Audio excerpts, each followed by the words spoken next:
आज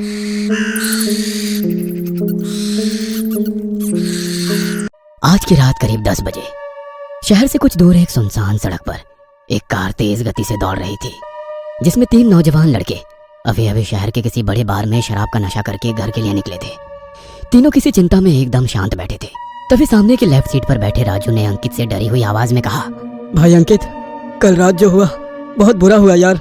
राजू, तो यही बात मुझसे कितनी बार कह चुका है, मुझे याद नहीं, पर तू उसके बारे में ज्यादा सोच मत। जो हुआ वो बदलेगा नहीं। उस घटना को एक बुरा सपना समझकर भूल ही जाना हम तीनों के लिए बेहतर होगा। क्यों आंटी, कुछ समझा? वैसे बताने के लिए शुक्रिया, पर ये बात तो मैं आज सुबह ही समझ गया था।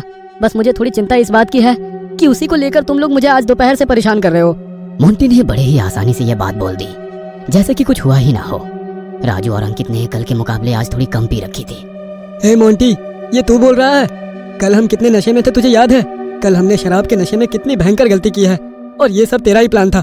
राजू ने पश्चाताप की आवाज में कहा, छोड़ ना यार, वो देख सामने मेरा ठिकाना आ गया है। ठीक है दोस्तों, मैं चलता हूँ। अंकित, सामने रोक दे भाई। मोंटी ने बात को टालते हुए कहा। गाड़ी किसी बड़े से बिल्डिंग के सामने आकर रुकी। यह सिर्फ अकेली ऐसी बिल्डिंग थी जो कि सबसे ऊंची थी। बाकी आसपास तो कुछ छोटे छोटे मकान ही थे, और उनसे कुछ ही दूरी पर काली घनी झाड़ियां थी जो बड़ी ही डरावनी दिखाई दे रही थी। मोंटी गाड़ी से उतरा और अपने साथियों को गुड नाइट कहते हुए बिल्डिंग की ओर मुड़ा। इधर अंकित ने कार घुमाई और सीधे राजू के घर का रास्ता पकड़ लिया। तभी अचानक सामने से एक काली धुएंधार परछाई आई और उनको धीमी गति से पार करते हुए पीछे की ओर कहीं गुम हो गई। राजू और अंकित दोनों ही चौंक गए कि अभी यह जस्ट क्या हुआ था। तभी गाड़ी चलाता हुआ अंकित बोला, हे राजू, शायद आज भी हमको कुछ ज्यादा ही चढ़ गई है।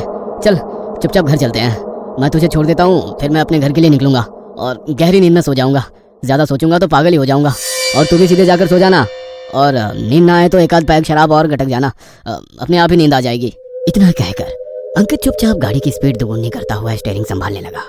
और राजू ने अपने मन में सोचा कि शायद कल रात को मैं अपने घर पर ही रुकता तो अच्छा होता।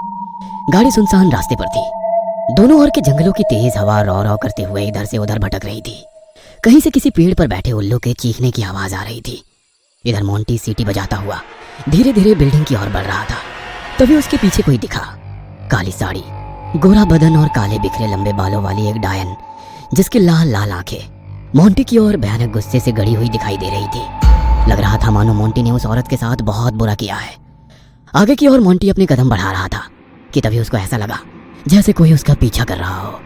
किसी के चलने की आवाज उसे आ रही थी। चलने की आवाज उसकी ओर धीरे धीरे तेज होने लगी। उसने जैसे ही पीछे मुड़कर देखा, उसे वहां कोई भी दिखाई नहीं दिया। उसे लगा शायद उसका वहम होगा। उसने सामने देखा, तभी अचानक वो डायन उसके चेहरे के एकदम करीब आ गई और डरावनी हंसी से गायब हो गई। मोंटी कांप उठा। वह बहुत डर गया था। डर के मारे उसके शरीर से पसीना निकलने लगा। वह सीधे एस्केलेटर की ओर भागा। वह अंदर गया और सीधे 10वें माले का बटन दबाकर डर के मारे कांपने लगा। एस्केलेटर का दरवाजा बंद हुआ और मशीन चलने लगी।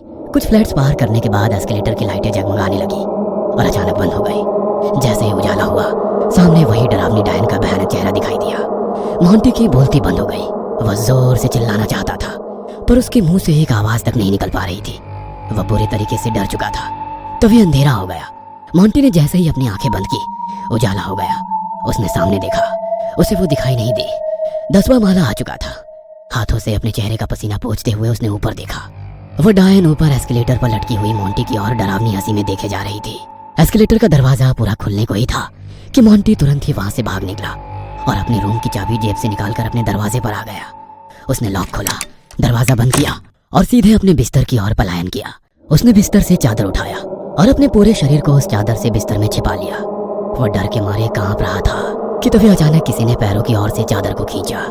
मोंटी की हालत खराब हो गई। डर के मारे उसकी आंखें गीली हो चुकी थी। तभी उसे किसी के जोर जोर से हंसने की आवाज आने लगी। मोंटी ने बिस्तर पर बैठे बैठे सामने की दीवार पर कुछ देखा।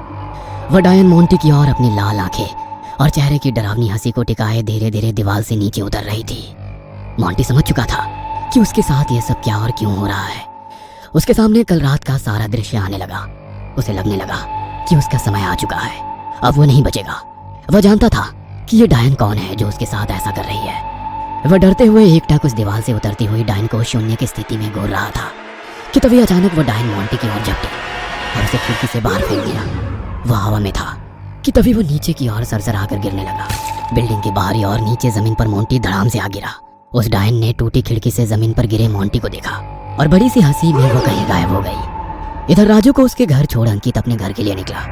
आसपास इतना सन्नाटा था कि उस सन्नाटे में उसे घुटन सी होने लगी। अकेली सड़क पर अंकित ने अपनी गाड़ी की स्पीड एकदम से बढ़ाई और सनसन करते हुए गाड़ी को भगाने लगा ताकि वो घर जल्दी पहुंच सके। उसने सोचा कि मेरा घर अभी 18 किलोमीटर की दूरी पर है, क्यों ना गाने ही सुनता चलूं तो ये भयानक सन्नाटा खत्म हो जाएगा। वो कोई पुराना सा गाना लगाने ही जा रहा था कि तभी अचानक उसकी गाड़ी से किसी के टकराने की आवाज हुई। उसे लगा कि उसने किसी को जैसे अपनी गाड़ी के पहियों तले कुचल दिया हो। उसने गाड़ी का ब्रेक दबाया और अपने दाईं ओर के दरवाजे के छोटे से आईने में पीछे झांक कर देखा। सड़क पर बेहोशी की हालत में कोई स्त्री उसे दिखाई दे रही थी। अंकित ने दरवाजा खोला और पीछे सड़क पर पड़ी उस स्त्री की ओर जाने लगा।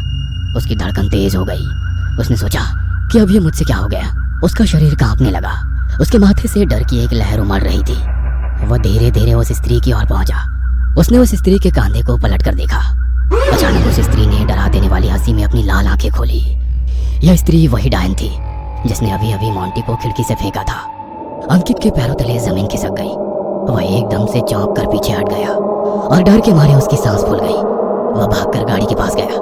वह डायन सड़क पर खड़ी होकर उसे देख रही थी। अंकित ने गाड़ी का दरवाजा खोला और अंदर बैठकर गाड़ी स्टार्ट की। दरवाजा लॉक करके आईने में उसने पीछे देखा। उसे वहां कोई भी नजर नहीं आया। उसने सनसनाकर गाड़ी भगाई। गाड़ी चलाते हुए वो ऐसे कांप रहा था जैसे किसी काम के बोझ तले वो बहुत थक चुका हो। वह इतना डर चुका था कि गाड़ी को बहुत तेज रफ्तार से सामने की ओर भगा रहा था। तभी उसने ऊपर के बीच वाले छोटे आईने में पीछे उस डायन की एक झलक देखी। वह एकदम से चौंक गया और डरते हुए उसने पीछे देखा। उसे वहां कोई भी नजर नहीं आया। पीछे की सीट उसे एकदम खाली दिखी। उसने जैसे ही आगे की ओर देखा, उसके सामने वाले बड़े कांच पर वो डायन उल्टी लटक कर उसे देख रही थी।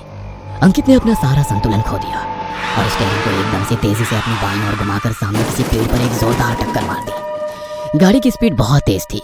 टक्कर इतनी जोरदार हुई कि गाड़ी के चीथड़े हवा में उड़ गए और इंजन के पेट्रोल में आग जलने के कारण पूरी गाड़ी भस्म होकर जलने लगी। अंकित मर चुका था। गाड़ी के साथ साथ उसका शरीर भी जल रहा था और वो डायन उसे जलते हुए दूर से अपनी संतुष्टि भरी आंखों से देख रही थी। उसकी डरावनी हंसी में ऐसा लग रहा था मानो वो मन ही मन बहुत खुश थी, क्योंकि उसका दूसरा शिकार अभी पूरा हो चुका था। उस जलती हुई गाड़ी को एकटक देखते हुए वो डायन अचानक आंखों से ओझल हो गई। किसी बंगले के आसपास एक बड़ा सा गार्डन नजर आ रहा था जिसमें कुछ छोटी बड़ी झाड़ियां थी जो रात की ठंडी हवा में लहलहा रही थी। उस बंगले की दूसरी मंजिल की एक बड़ी सी खिड़की का उजाला बाहर की ओर प्रकाशित हो रहा था। वहां नीचे किसी झाड़ी के पास अचानक उस डायन की परछाई प्रकट हुई और वो उस खिड़की की ओर ताकने लगी। खिड़की से उस डायन का वो भयानक चेहरा बड़ा ही डरावना लग रहा था। वह एकटक इस ओर देखे जा रही थी कि तभी अचानक वो खिड़की के अंदर घुस गई। बाथरूम में किसी के शावर लेने की आवाज आ रही थी। बारिश की तरह शावर की बूंदें किसी का शरीर भिगा रही थी। वो राजू था जो अपनी आंखें बंद करके शावर की गर्म बूंदें अपने चेहरे पर कल की चिंता में डूबा हुआ ले रहा था। इतने में वो डायन ठीक राजू के पीछे दीवार के पास दिखाई दी। अचानक राजू को अब ऐसा महसूस होने लगा कि वहां पर वो अकेला नहीं है, उसके साथ कोई और भी मौजूद है जो उसकी ओर गुस्से से घूर कर देखे जा रहा हो। राजू ने अपनी आंखें खोली और पीछे मुड़कर देखा। उसे वहां कोई भी नहीं दिखा। उसे लगा कि मैं कुछ ज्यादा ही चिंता कर रहा हूँ। उसने अपनी आंखें बंद की और सोचा, शायद वो मेरा वहम था। मुझे फ्रेश होकर चुपचाप सोने की कोशिश करनी चाहिए। जैसे कि अंकित ने कहा था, ज़्यादा सोचूंगा तो पागल ही हो जाऊंगा। तो मुझे भी ज़्यादा सोचना नहीं चाहिए। यही मेरे लिए सही रहेगा। शावर लेते लेते उसने जैसे ही अपनी आंखें खोली, उसने देखा कि शावर से गर्म खून की बूंदें उसके चेहरे को भिगा रही है। उसका सारा शरीर खून से लथपथ हो चुका है। वह डर से सहम गया। शावर की बूंदों से पीछे हटकर वह अपने खून से सने शरीर को ताकने लगा। उसकी सांस फूल गई और धड़कन तेज हो गई। वह बड़ी बड़ी सांसें लेने लगा। एक पल में ही उसने अपनी आंखें बंद की और खोल दी। उसने देखा कि सब कुछ नॉर्मल है। उसका शरीर पानी से भीगा है, ना कि खून से।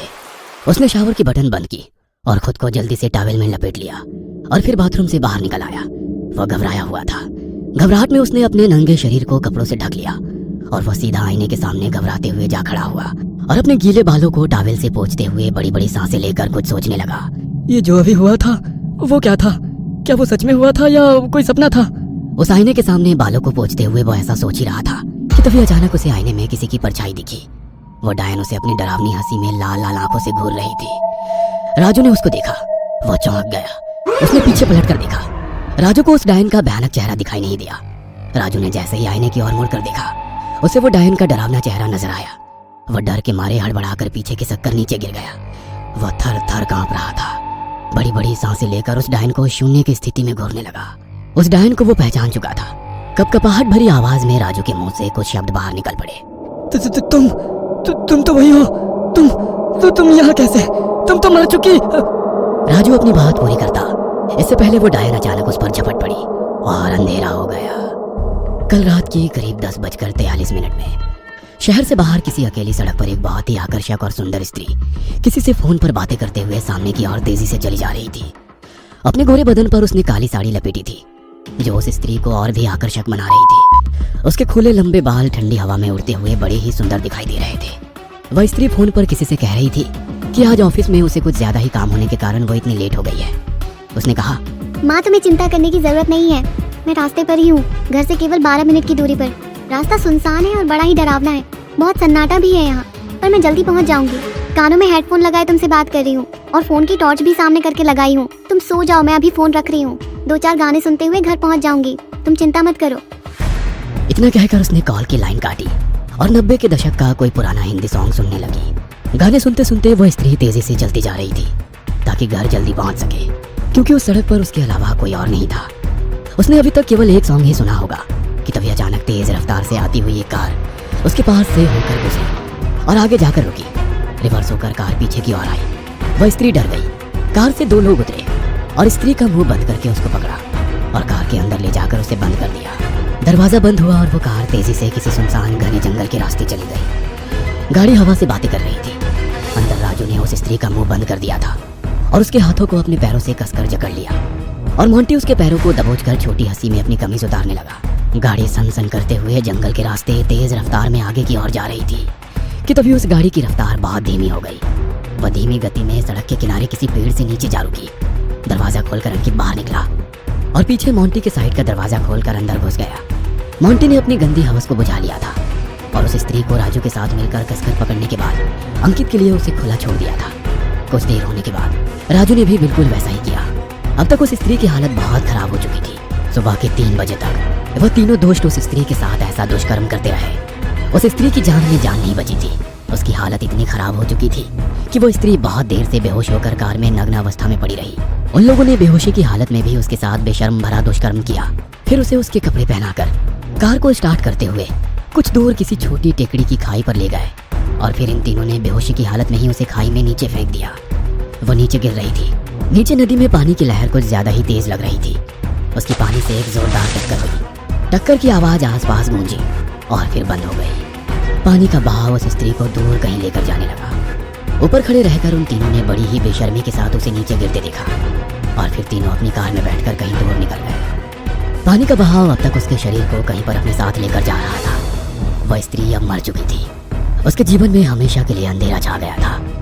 अचानक उस स्त्री की क्रोध में जलती हुई लाल आंखें खुली और वह सुंदर स्त्री हर किसी को डरा देने वाली एक भयानक डायन में बदल गई, उन तीनों से अपना बदला लेने के लिए।